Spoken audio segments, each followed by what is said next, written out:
Inorganic chemistry के section A के part first में चैप्टर आएगा जो स्ट्रक्चर एंड बॉन्डिंग, उस चैप्टर के बारे में करते हैं, जिसमें हमारे टॉपिक्स आएंगे लोकेलाइज्ड एंड डीलोकेलाइज्ड बॉन्ड, रेजोनेंस आएगा, रेजोनेंस में हम कंडीशंस करेंगे और उसकी एप्लीकेशंस करेंगे, हाइपर कंजुगेशन इफेक्ट के बारे में आएगा हमारा, इंडक्टिव इफेक्ट करवाएंगे, इलेक्ट्रोमेरिक इफेक्ट और उसका comparison, van der Waals interaction. ये हम टॉपिक इस सेक्शन ए के पार्ट फर्स्ट जिसका नाम है स्ट्रक्चर एंड बॉन्डिंग उसमें कवर करेंगे। तो इसको करने से पहले हम सबसे पहले देखते हैं कि बॉन्डिंग क्या होती है, बॉन्डिंग क्या होगी। Bonding, this is the force of attraction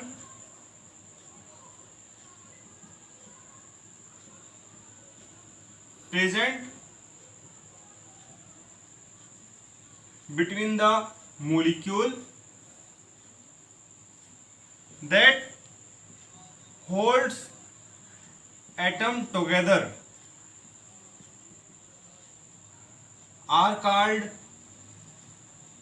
bond, या हम इसे लिख सकते हैं chemical bond.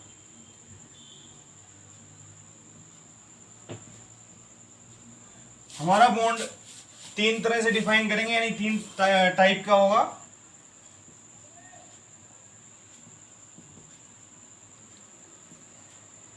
First covalent bond, second ionic bond, third coordinate या डेटिव बॉन्ड, जिसको हम सेमी पोलर बॉन्ड भी बोल सकते हैं।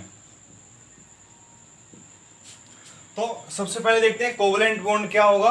The bond which is formed by the mutual sharing of electron by two atom, जैसे इसमें ए और बी दोनों एक एक इलेक्ट्रॉन शेयर करके एक बॉन्ड बनाएंगे, this is called covalent bond. इसका एग्जांपल हम लें तो दोनों क्लोरीन के पास 7 इलेक्ट्रॉन हैं, दोनों अपना ऑक्टेट कंप्लीट करने के लिए एक एक इलेक्ट्रॉन शेयर करेंगे, जिससे हमारा कोवलेंट बॉन्ड बनेगा। अब हम चलते हैं आयनिक बॉन्ड के बारे में। The bond which is formed by the transfer of electron from one atom to another atom, from electropositive element to electronegative element. Let us take example. Sodium having 1 electron in its outermost shell and chlorine having 1 electron short for completion of octet. So sodium transfer 1 electron to chlorine, form sodium cation and chloride ion. यहाँ पर sodium ion और chlorine ion के बीच में एक interaction होगा, आयनिक interaction होगा, जिसे हम बोलते हैं आयनिक बॉन्ड। कोऑर्डिनेट बॉन्ड क्या होता है, डेटिव बॉन्ड जिसे भी हम बोल सकते हैं। कोऑर्डिनेट बॉन्ड होगा कि एक एटम के द्वारा शेयर करना और एक एटम के द्वारा डोनेट करना और दोनों से शेयर करना, यानी कि एक एटम इलेक्ट्रॉन को डोनेट करेगा और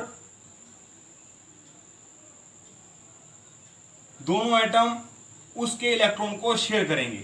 जैसे अगर हम एग्जांपल लें, हमारे पास O3 ओजोन इसका एग्जाम्पल है। अगर मैं इसका लेविस डॉट स्ट्रक्चर बनाऊं, यहां पर ऑक्टेट कंप्लीट हो जाएगा, यहां पर दोनों ऑक्सीजन का यहां 2 इलेक्ट्रॉन बच जाएंगे, लेकिन यहां पर इस ऑक्सीजन के पास 8 इलेक्ट्रॉन पूरे नहीं होंगे, तो ये ऑक्सीजन अपने इलेक्ट्रॉन इस ऑक्सीजन को देगा और यहां पर डेटिव बॉन्ड बनाएगा। इसका मतलब जो कोऑर्डिनेट बॉन्ड है उसमें क्या होगा कि एक एटम ने तो इलेक्ट्रॉन इस ऑक्सीजन को दिए, लेकिन अपना ऑक्टेट कंप्लीट करने के लिए शेयर इन दोनों एटम ने किए उन इलेक्ट्रॉन्स को, जिसके कारण इन तीनों एटम का ऑक्टेट कंप्लीट हुआ। इसको हम ऐसे भी बना सकते हैं, O double bond O negative, यहाँ पर O पॉजिटिव, तो इसको हम ऐसे भी बना सकते हैं। तो ये हमारा कोऑर्डिनेट बॉन्ड या डेटिव बॉन्ड। एक बार फिर देखो कोऑर्डिनेट बॉन्ड के बारे में। The bond which is form by the donation of electron by one atom and shared by both atom. The bond form by this is called coordinate bond और dative bond, इसको हम सेमीपोलर bond भी बोल सकते हैं। तो ये तीन तरह के इसमें बॉन्ड आएंगे। लेकिन अगर हम इनकी बॉन्ड्स की या इनके इलेक्ट्रॉन बॉन्डिंग इलेक्ट्रॉन की मूवमेंट देखें तो उनके बेस पे इसको दो तरह से हम क्लासिफाई कर सकते हैं, जिसका नाम होगा लोकेलाइज्ड बॉन्ड एंड डीलोकेलाइज्ड बॉन्ड। तो हम एक बार लोकेलाइज्ड बॉन्ड और डीलोकेलाइज्ड बॉन्ड के बारे में करते हैं, जो हमारा फर्स्ट टॉपिक है ऑर्गेनिक केमिस्ट्री के सेक्शन ए के पार्ट फर्स्ट का, जिसका नाम है स्ट्रक्चर एंड बॉन्डिंग। तो हम करते हैं।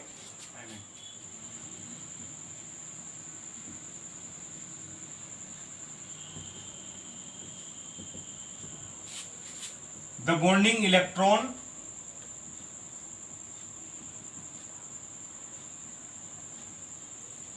which confine in a region between two nuclei, जो अपने इलेक्ट्रॉन डेंसिटी को दो न्यूक्लियाई के बीच में रखें उसे बोलते हैं लोकलाइज्ड बॉन्ड। जैसे अगर हम एग्जांपल लेना चाहें, for example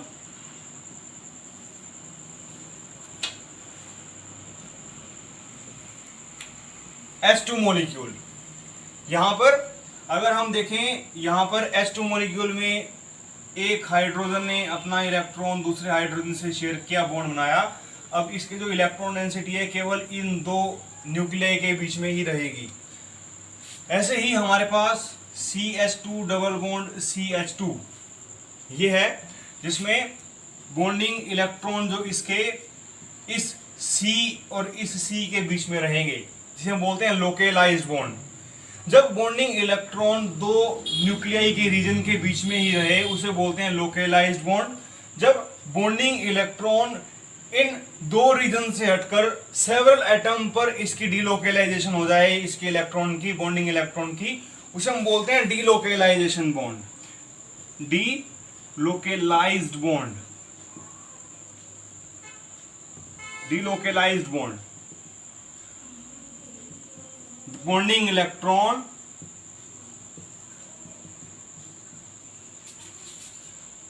which spread over several atom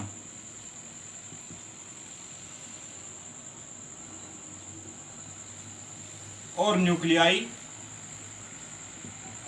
are called delocalized bond. अगर हम इसके एग्जाम्पल करना चाहें तो एग्जाम्पल में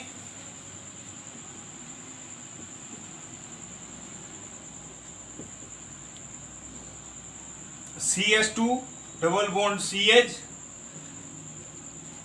CH डबल बॉन्ड CH2, इसमें इसके इलेक्ट्रॉन यहां भी आ सकते हैं, यहां भी आ सकते हैं, इसके इलेक्ट्रॉन यहां आ सकते हैं, यहां जा सकते हैं। तो इसमें जो इसके बॉन्डिंग इलेक्ट्रॉन है वो हर एक कार्बन पर इक्वली स्प्रेड होंगे। अगर मैं इसके स्ट्रक्चर बनाऊं मूविंग इलेक्ट्रॉन के, अगर मान लो इसका इलेक्ट्रॉन एक तरफ इस तरफ मूव करेगा यहां पर, तो यहां इलेक्ट्रॉन इस कार्बन के इसके बीच में आएंगे, यहां डबल बॉन्ड बनेगा, इसके पास नेगेटिव चार्ज आएगा। या अगर मैं इसको उल्टा घुमाना चाहूं यहां से इस तरफ, तो इसके ऊपर नेगेटिव चार्ज आएगा और यहां पर हमारा पॉजिटिव चार्ज आ जाएगा, दोनों इक्वल स्ट्रक्चर बन जाएंगे। इसको मैं ऐसे भी लिख सकता हूं, CH2 positive, CH negative, CH double bond CH2। तो जिसके इलेक्ट्रॉन दो न्यूक्लियाई के बीच में कन्फाइन, दो न्यूक्लियाई के रीजन के बीच में रहे उसे बोलते हैं लोकेलाइज्ड बॉन्ड। और जो बॉन्ड अपने बॉन्डिंग इलेक्ट्रॉन अब एक से ज्यादा एटम और न्यूक्लियाई पर स्प्रेड हो जाए उसे बोलते हैं डीलोकेलाइज्ड बॉन्ड। तो ये दो तरह के बॉन्ड होंगे on the basis of their moving bond, movement of bond. तो ये दो तरह के बॉन्ड होंगे, लोकेलाइज्ड एंड डीलोकेलाइज्ड बॉन्ड। इसके बाद अब हम चलते हैं रेजोनेंस पर।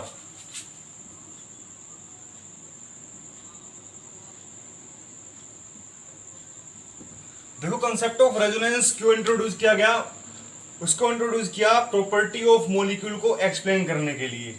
लेकिन अगर मान लो मैं ये स्ट्रक्चर लिखता हूं,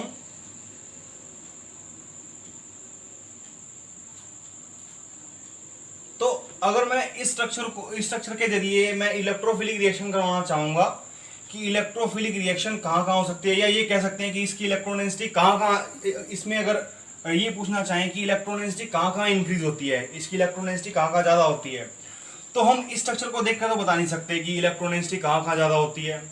इसको बताने के लिए हमें इससे कुछ लेविस स्ट्रक्चर ड्रा करने पड़ेंगे, और वो लेविस स्ट्रक्चर कुछ रूल्स, कुछ कंडीशंस को ध्यान रखते हुए ड्रा करने पड़ेंगे।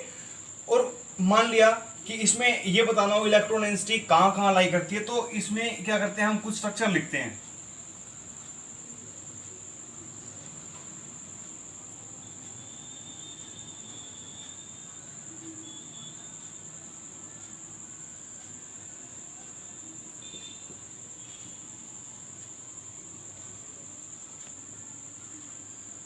इसमें ऑक्सीजन के लोन पेयर कंजुगेशन में आएंगे, इसके साथ रिंग के इलेक्ट्रॉन के साथ हमारे पास ये कुछ लेविस स्ट्रक्चर बन जाएंगे।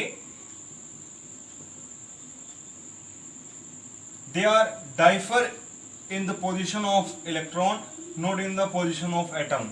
तो यहां से पता चल रहा है कि अगर मैं यहां पर देखूं 1 2 3 4 5 6, यहां पर सेकेंड पोजीशन पर इलेक्ट्रॉन डेंसिटी ज्यादा है, फोर्थ पोजीशन पर इलेक्ट्रॉन डेंसिटी ज्यादा है, और सिक्स पोजीशन पर इलेक्ट्रॉन डेंसिटी ज्यादा है।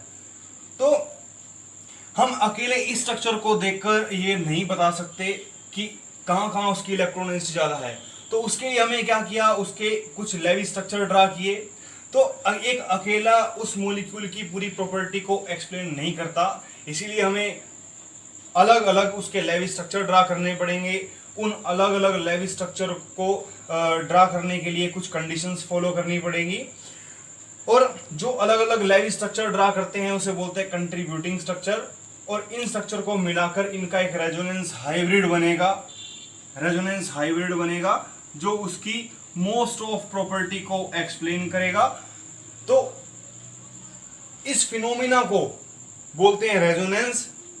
और जो इसमें इलेक्ट्रॉन की डिलोकलाइजेशन से अलग अलग जो स्ट्रक्चर बने उसे बोलते हैं कैनोनिकल स्ट्रक्चर या contributing structure. These are called canonical structure और कंट्रीब्यूटिंग स्ट्रक्चर और लेविस स्ट्रक्चर ये बोलते हैं। और इन सबको मिलाकर एक रियल स्ट्रक्चर आएगा जिसे बोलते हैं रेजोनेंस हाइब्रिड। तो एक जो रेजोनेंस हाइब्रिड और इनमें से जो मोर स्टेबल स्ट्रक्चर है, उन दोनों की बीच में जो एनर्जी डिफरेंस होगा उसे बोलते हैं हम रेजोनेंस एनर्जी। तो अब हम चलते हैं इसकी कंडीशन पर कि हमें कंडीशन क्या क्या फॉलो करनी होगी इन रेजोनेंस स्ट्रक्चर को लिखते टाइम। तो उसको बताने के लिए सबसे पहली कंडीशन आएगी कि various resonating structure, various condition first,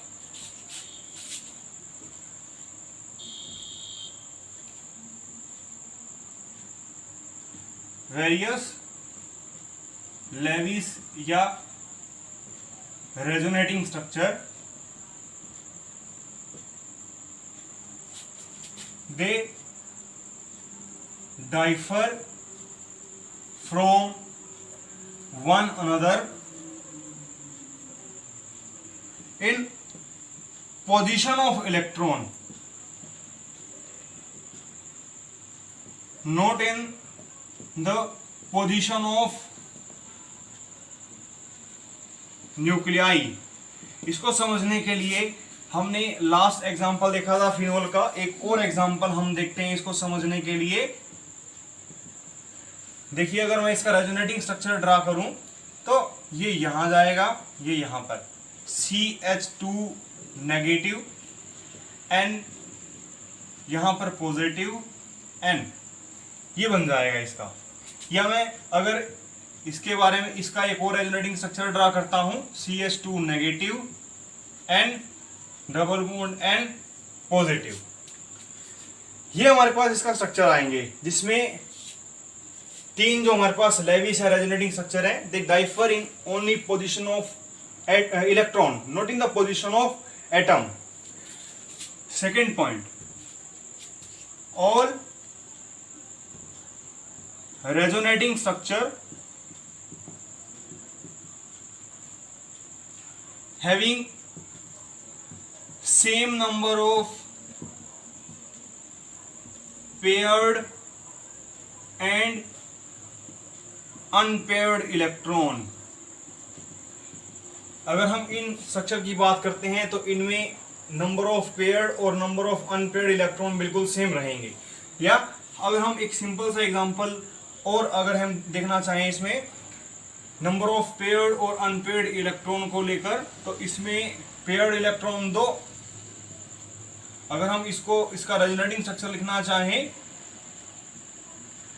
यहां नेगेटिव यहां पॉजिटिव, यहां पर भी दो इसमें पेयर्ड इलेक्ट्रॉन होंगे। तो यहां पर नंबर ऑफ अनपेयर्ड और पेयर्ड इलेक्ट्रॉन हमारे सेम रहेंगे। चलते हैं थर्ड कंडीशन के बारे में, जिसमें ये कहा हुआ है if any resonating structure violate octet rule that should not considered, उसको हम रेजोनेंस हाइब्रिड की तरफ कंट्रीब्यूट नहीं करवाएंगे। जैसे हम इसमें दो एग्जांपल लेते हैं। एक एग्जांपल हमारे पास है CH3CH नेगेटिव NH3 पॉजिटिव, और एक एग्जांपल हमने लिया ये। इसमें क्या होगा, इसमें नेगेटिव चार्ज जैसे इस बॉन्ड की तरफ जाएगा, यहाँ पर दूसरा रेजोनेटिंग स्ट्रक्चर बनेगा NH3। अगर हम इसको एक्सपेंडेड फॉर्म में लिखें तो यहाँ पर NHH, यहाँ पर नाइट्रोजन के 5 बॉन्ड बनेंगे, और नाइट्रोजन कभी 5 बॉन्ड नहीं बनाता। क्यों? ड्यू टू अब्सेंस ऑफ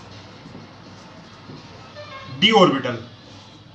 इसमें डी ऑर्बिटल नहीं होता, डी ऑर्बिटल। इसलिए ये स्ट्रक्चर हम कंसीडर नहीं करेंगे, इसको कंट्रीब्यूट नहीं करवाएंगे रेजोनेंस हाइब्रिड की तरफ। लेकिन इसमें ये इलेक्ट्रॉन जब इसके पास जाएंगे, इसमें हर एक एलिमेंट का ऑक्टेट कंप्लीट हो जाएगा, जिसमें हम बोलते हैं कि ये स्ट्रक्चर रेजोनेंस हाइब्रिड की तरफ कंट्रीब्यूट करेगी, ये स्ट्रक्चर रेजोनेंस हाइब्रिड की तरफ कंट्रीब्यूट नहीं करेगी। अगर हम एक और एग्जांपल लेना चाहें तो उसका एग्जांपल है ये, जिसमें इसके इलेक्ट्रॉन यहां जाएंगे, हमारे पास स्ट्रक्चर बनेगा CH2 positive CH double bond NH3, जिसमें इस नाइट्रोजन के पास 5 बॉन्ड बन रहे हैं, जो पॉसिबल नहीं है क्योंकि इसके पास डी ऑर्बिटल नहीं होता। इसलिए हम बोलते हैं कि ये स्ट्रक्चर रेजोनेंस हाइब्रिड की तरफ कंट्रीब्यूट नहीं करेगी। ऐसे रेजोनेटिंग स्ट्रक्चर जिनकी एनर्जी अप्रोक्सीमेट सेम है, they are indistinguishable from one another. अगर वो हमारे लेविस स्ट्रक्चर या वो स्ट्रक्चर इनडिस्टिंग्विशेबल हैं तो उनकी एनर्जी सेम रहेगी। If two structures are indistinguishable, they having same energy or they having equivalent energy।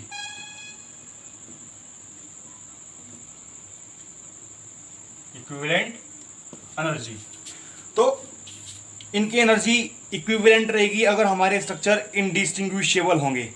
Next point आएगा the structure having more number of covalent bond are contributing more toward resonance hybrid। Resonance hybrid मैंने तुमको बताया था कि ये resonance hybrid वो structure होगा जो उस मॉलिक्यूल की मोस्ट ऑफ प्रॉपर्टी को एक्सप्लेन करेगा। जैसे अगर मैं एग्जांपल लूँ CH2 double bond CH, CH double bond CH2, अगर हमारे पास ये beta-1,3 डाई इन है तो इसके मैं रेजोनेटिंग स्ट्रक्चर ड्रा करता हूँ। ये इलेक्ट्रॉन यहाँ आएगा, ये इलेक्ट्रॉन यहाँ आएगा, इसमें जो स्ट्रक्चर बनेगा हमारे पास वो बनेगा CH2 नेगेटिव। इसके इलेक्ट्रॉन यहाँ, इसके इलेक्ट्रॉन यहाँ जाएंगे, जो हमारे पास नया स्ट्रक्चर आएगा वो आएगा कुछ इस तरह से। हमारे पास इसमें नंबर ऑफ कोवलेंट बॉन्ड कितने होंगे, देखिए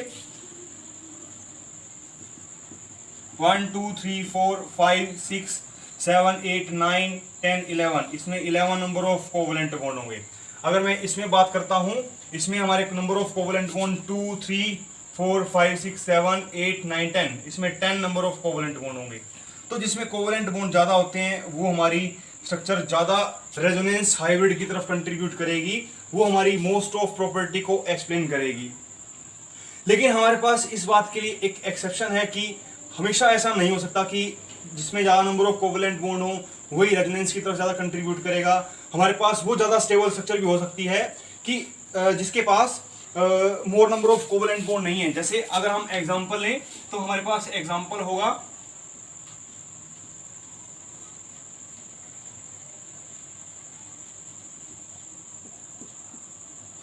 एक शॉर्ट एग्जांपल लेते हैं इसका हम।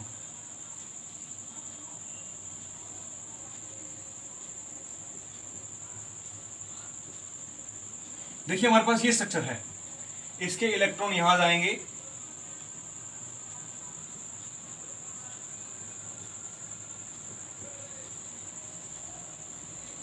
देखिए ऊपर वाले पॉइंट मैंने कहा था कि जिसमें मोर नंबर ऑफ कोवलेंट बॉन्ड होंगे वो हमारी स्ट्रक्चर ज्यादा कंट्रीब्यूट करेगी रेजोनेंस हाइब्रिड की तरफ। इसका मतलब जिसके पास ज्यादा नंबर ऑफ कोवलेंट बॉन्ड होंगे ज्यादा स्टेबल होगी।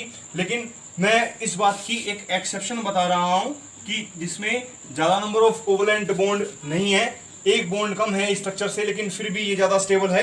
क्यों? क्योंकि इस रिंग के पास भी एरोमेटिक कैरेक्टर रहेगा 2 4 6 और इस रिंग के पास भी एरोमेटिक कैरेक्टर रहेगा। दोनों हमारे 4n+2 पाई इलेक्ट्रॉन रूल को फॉलो करेंगे रिंग, जिसके कारण हमारी ये स्ट्रक्चर ज्यादा स्टेबल होगा, ये स्ट्रक्चर ज्यादा कंट्रीब्यूट करेगा रेजोनेंस हाइब्रिड की तरफ। तो हमेशा हम ये नहीं कह सकते कि जिसके पास ज्यादा नंबर ऑफ कोवलेंट बॉन्ड हो वही रेजोनेंस की तरफ ज्यादा कंट्रीब्यूट करेगा, दूसरा स्ट्रक्चर नहीं करेगा। हमारे पास इस बात की एक्सेप्शन थी कि जिसमें कम नंबर ऑफ कोवलेंट बॉन्ड हो, लेकिन उसके पास एक कंडीशन होनी चाहिए कि वो स्टेबल हो उस स्ट्रक्चर में, तो वो ज़्यादा रेजोनेंस हाइब्रिड की तरफ कंट्रीब्यूट करेगा। तो एक हमारा पॉइंट ये है कि जिसमें ज़्यादा नंबर ऑफ कोवलेंट बॉन्ड हो वो ज़्यादा रेजोनेंस हाइब्रिड की तरफ कंट्रीब्यूट करता है, ज़्यादा स्टेबल होगा हमारा। इससे नेक्स्ट पॉइंट आएगा the structure which involve in the separation of charge more toward resonance hybrid. The structure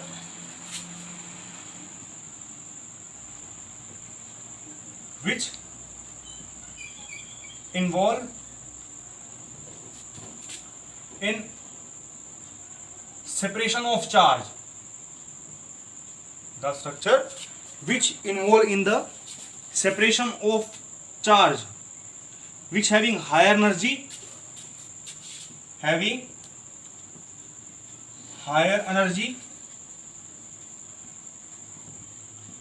contributing little toward resonance hybrid।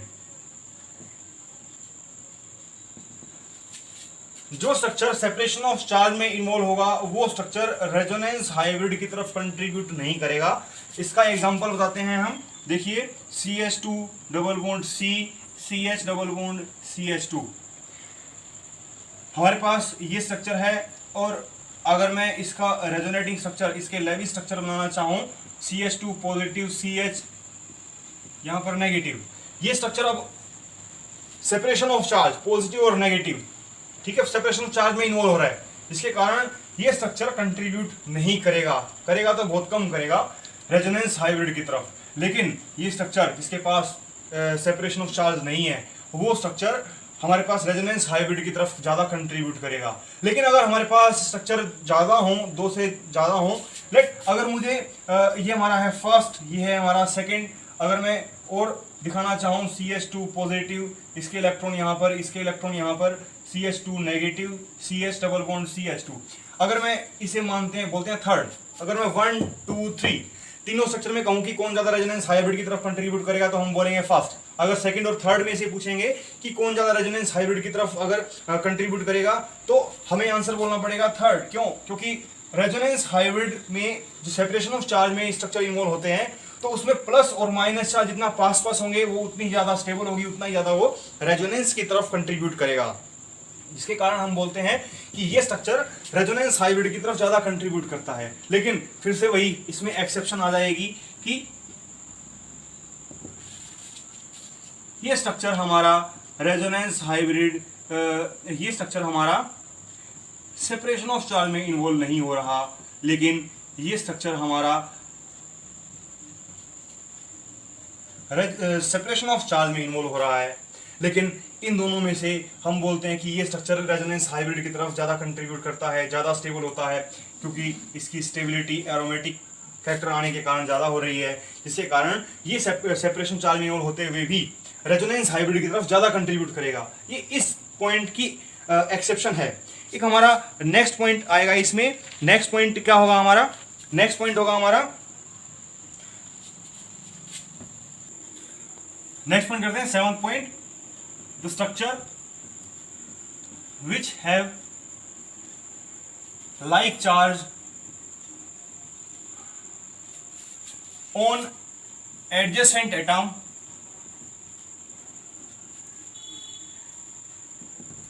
contributing little toward resonance hybrid।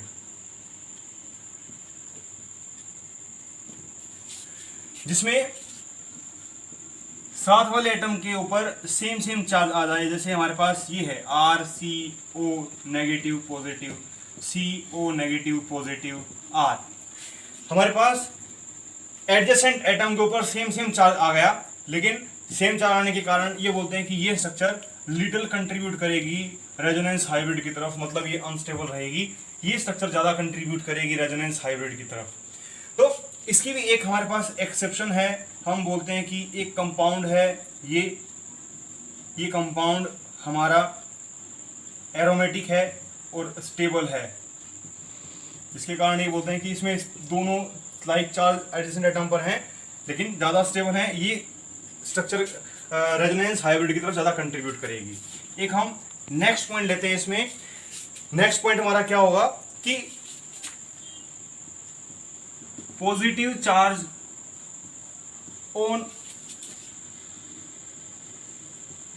Electropositive element, या हम इसमें कह सकते हैं कि negative charge on electronegative element.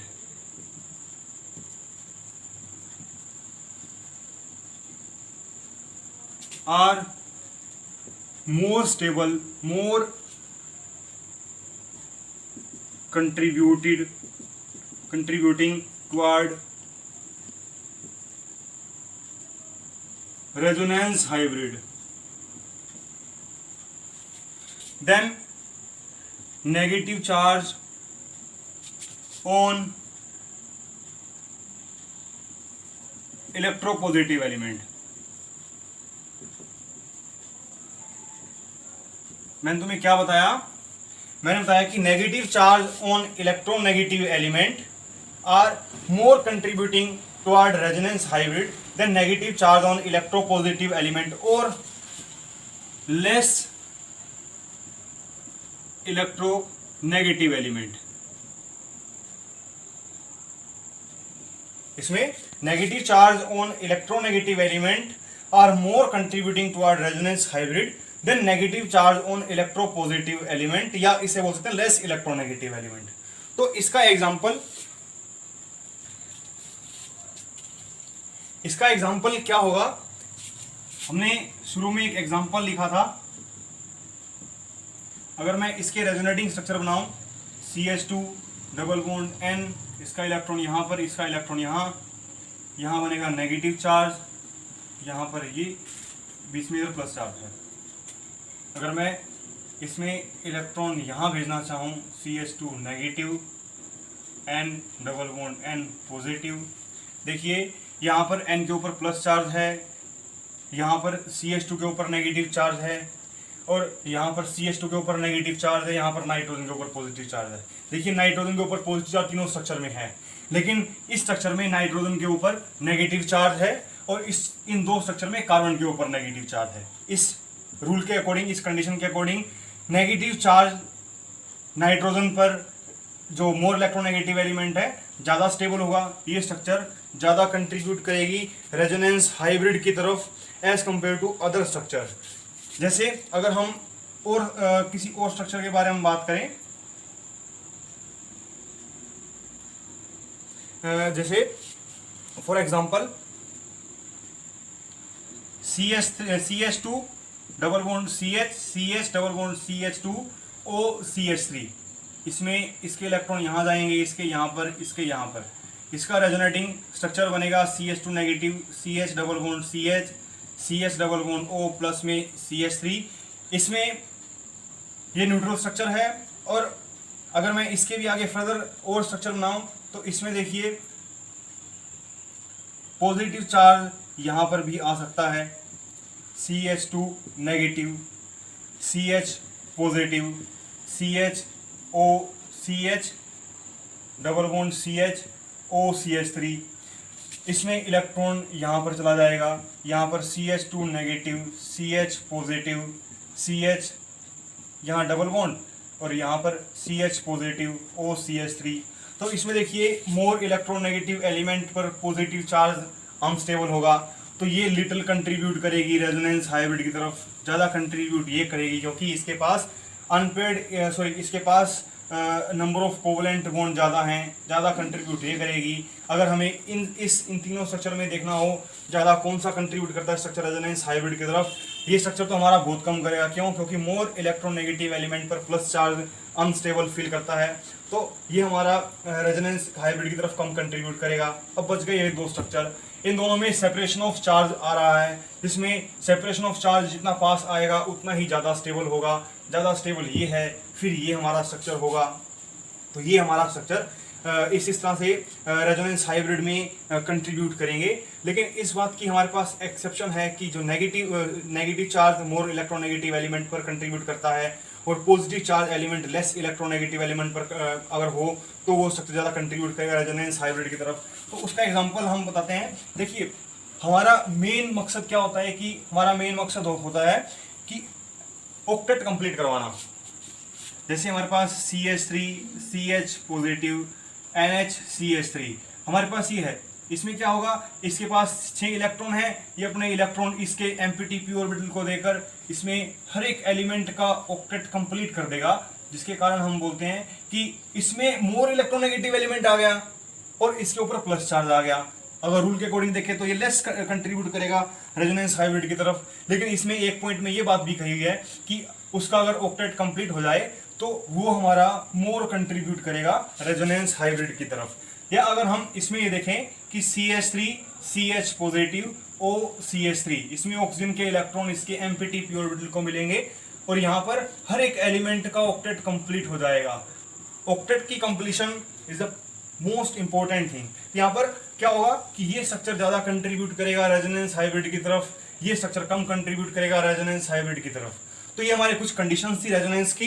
इसके बाद हम नेक्स्ट लेक्चर में हम करेंगे इसकी एप्लीकेशंस के बारे में, एप्लीकेशन ऑफ रेजोनेंस, कि रेजोनेंस की क्या क्या एप्लीकेशन है, हम कहाँ कहाँ रेजोनेंस को अप्लाई कर सकते हैं, किसकी स्टेबिलिटी, इंटरमीडिएट की स्टेबिलिटी बताने के लिए, एल्केन की स्टेबिलिटी बताने के लिए, रिएक्टिविटी बताने के लिए, एसिडिक और बेसिक कैरेक्टर बताने के लिए, डाइपोल मूवमेंट को बताने के लिए, और भी हम इसमें इसकी एप्लीकेशन करेंगे। पी पाई डी पाई बैकबोन जिसके अंदर आएगा, तो ये सब इसकी एप्लीकेशन के अंदर आएगा। तो उसको देखने के लिए बने रहिए हमारे साथ और नेक्स्ट लेक्चर देखिए। Thank you.